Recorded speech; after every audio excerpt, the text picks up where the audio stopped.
అంటే సాధారణంగా మన పురాణాల్లో అత్యంత వివాదాస్పదమైన అలాగే చాలా సున్నితమైన ఘట్టం ఏదైనా ఉంది అంటే అది ఖచ్చితంగా అగ్నిపరీక్షే కదా.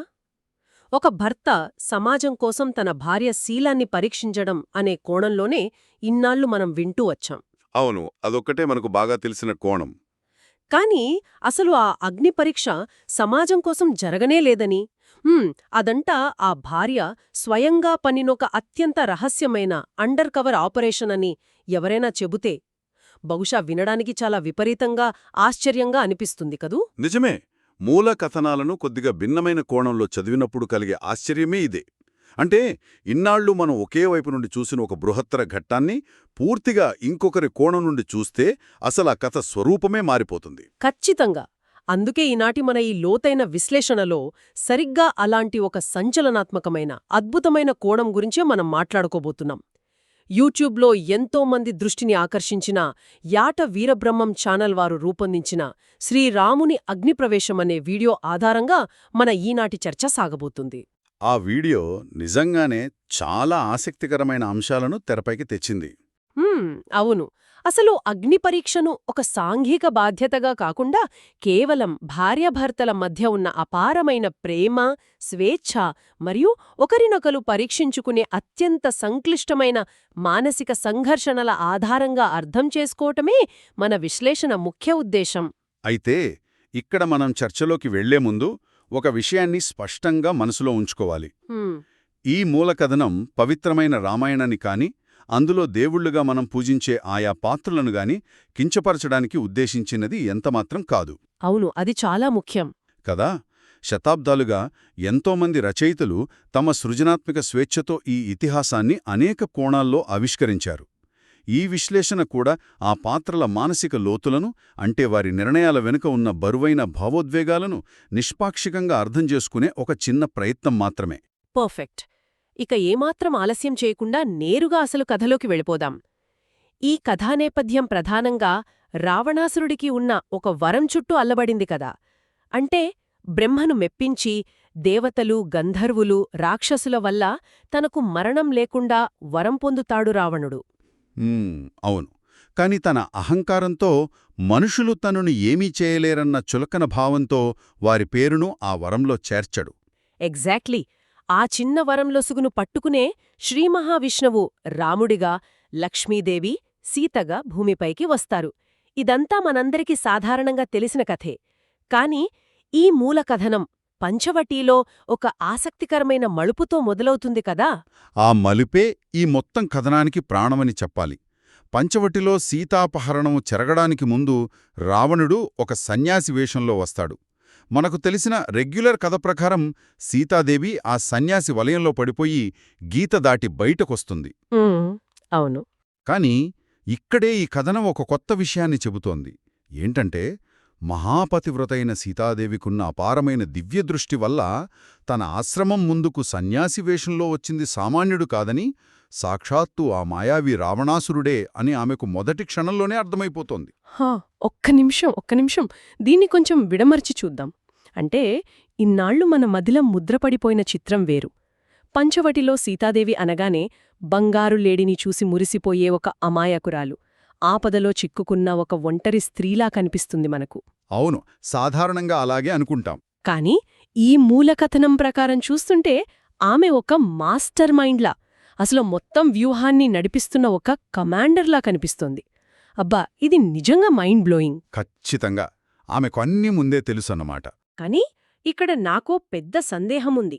వచ్చినది రావణుడే అని ఆమెకు స్పష్టంగా తెలిసినప్పుడు రాముడు రాకముందే మాయా లేడి కోసం ఎందుకు పట్టుబట్టింది? ఆ తరువాత అయ్యో సీత, అయ్యో లక్ష్మణ అన్న ఆక్రందన వినపడగానే లక్ష్మణుణ్ణి అంతలా నిందించి ఎందుకు పంపించేసింది? ఇదంతా కావాలనే చేసిందా ఆమె?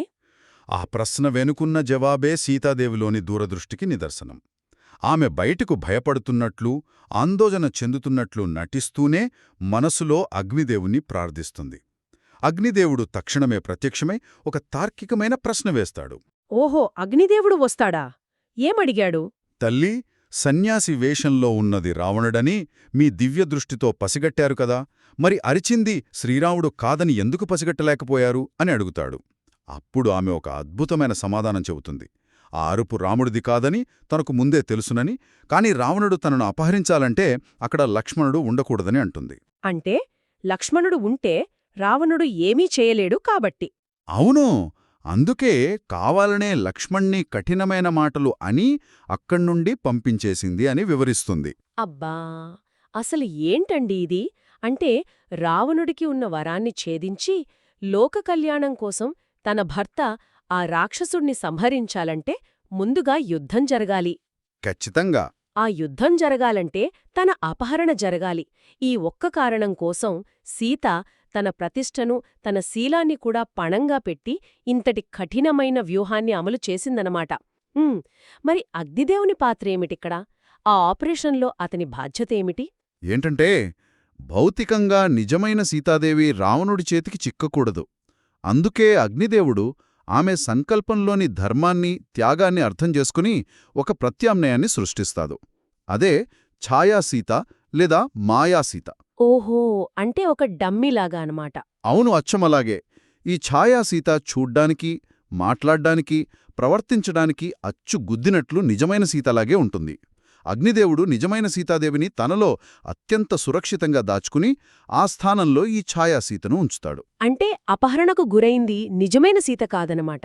అవును, అంటే రావణుడు అపహరించింది, లంకలో అశోకవనంలో ఇన్ని నెలలు బందీగా ఉన్నది కూడా ఈ ఛాయాసీతనే.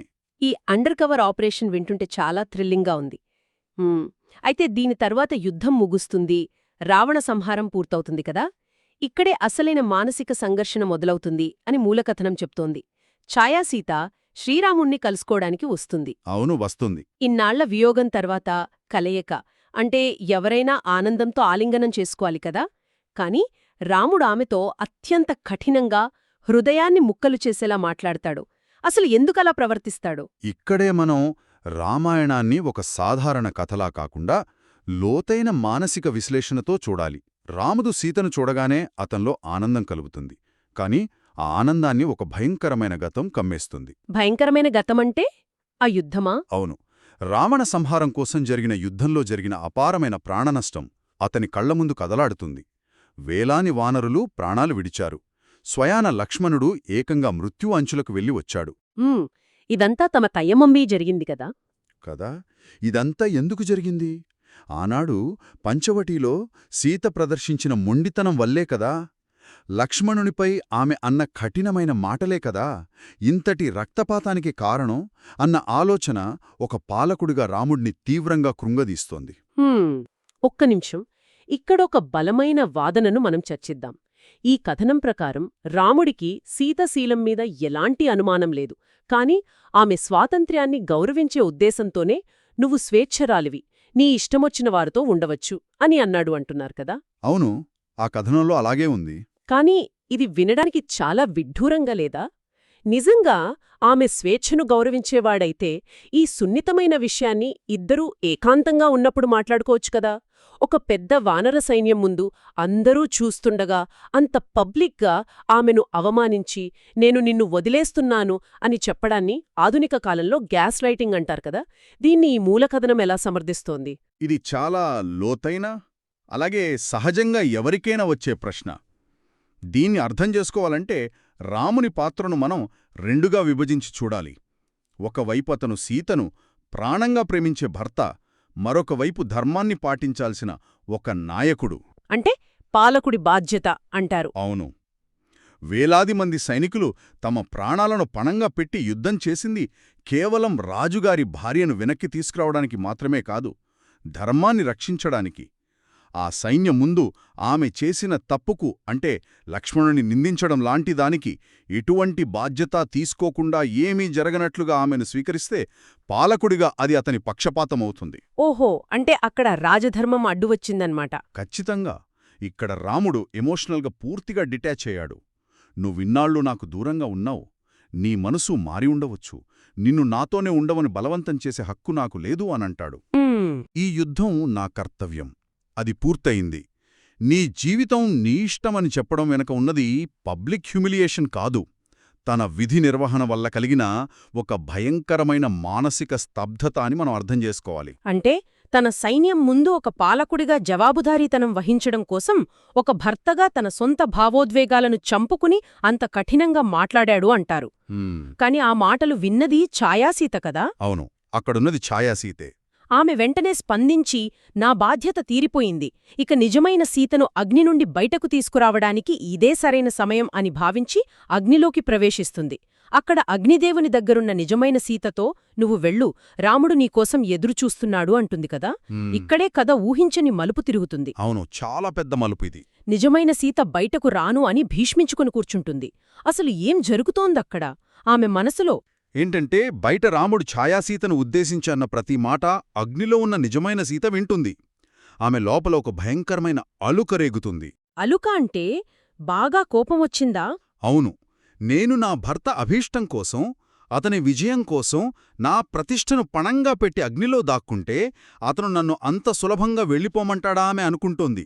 పైగా ఛాయాసీత మంటల్లోకి వెళ్తుంటే కనీసం ఆపలేదే, అంటే నేను అగ్నిలో కాలిపోవడానికి అతను సిద్ధపడ్డాడా అన్న కోపం ఆమెలో కట్టలు తెంచుకుంటోంది. ఇదొక మానసిక యుద్ధంలా ఉందే. అంటే తన పవిత్రతను లోకానికి నిరూపించుకోవాల్సిన అవసరం ఆమెకు లేదు, ఎందుకంటే తన అప్పటిదాకా అగ్నిలోనే ఉంది కాబట్టి. ఖచ్చితంగా.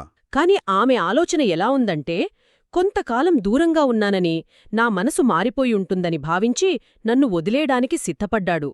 సరే, అతను నన్ను వదిలేసి ఉండగలడో లేదో, నామీద అతని ప్రేమ ఎంతటిదో ఇప్పుడు అతను కూడా నిరూపించుకోవాలి కదా అన్న పంతంతో అగ్నిలో అలాగే ఉండిపోతోంది. సరిగ్గా పట్టుకున్నారు.